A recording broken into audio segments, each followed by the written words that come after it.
திருச்செந்தூரை நாடி வந்த பெண் பக்தரை கைவிடாத முருகன்.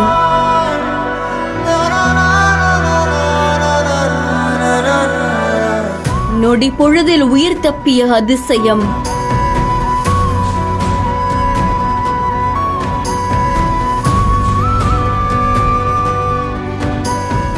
நெஞ்சை பதற வைக்கும் சிசிடிவி காட்சிகள்.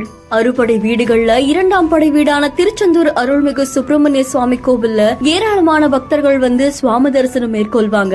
இந்த நிலையில சென்னை பெருங்களத்தூரை சேர்ந்த 52 வயதாகக்கூடிய தேவன் அப்படின்றவரு அவருடைய மனைவி ஆதிலட்சுமி கூட திருச்செந்தூர் சுப்பிரமணிய சுவாமி கோவிலுக்கு வந்திருக்காங்க. கோவில் பக்கத்துல இருக்கக்கூடிய தூண்டுகை விநாயகர் கோவில் முன்னாடி அவங்க சுவாமி தரிசனம் செய்யும் போது அங்க சுற்றி தெரிந்த மாடுகள் ஆதிலட்சுமிய முட்டி இருக்கு. இந்த காட்சிகள் பலரையுமே அதிர்ச்சிக்குள்ளாக்கி இருக்கு. இதுல கீழே விழுந்த ஆதிலட்சுமிக்கு காயங்கள் ஏற்பட்டிருக்கு. தொடர்ந்து ஆதிலட்சுமியுடைய முகம், அதுக்கப்புறமா தலை கால்கள்ல காயம் ஏற்பட்டிருக்கு. சிகிச்சைக்காக திருச்செந்தூர் அரசு மருத்துவமனையில் அனுமதிக்கப்பட்டிருக்காங்க. இந்த நிலையில் ஆதிலட்சுமியை மாடு முட்டி இழுத்து செல்லக்கூடிய சிசிடிவி காட்சிகள் இப்போ பரபரப்பை ஏற்படுத்தி இருக்கு. கோவில்ல சுற்றி திரியக்கூடிய கால்நடைகளை நகராட்சி நிர்வாகம் உடனடியா பிடிச்சு அப்புறப்படுத்தணும் அப்படின்னு அங்க இருக்கக்கூடிய பக்தர்கள் கோரிக்கை விடுத்திருக்காங்க. இந்த செய்தி தொடர்பான உங்களுடைய கருத்துக்களை கமெண்ட்ல சொல்லுங்க. மேலும் செய்திகளுக்கு பிஹைண்ட் ஃபாலோ பண்ணிக்கோங்க.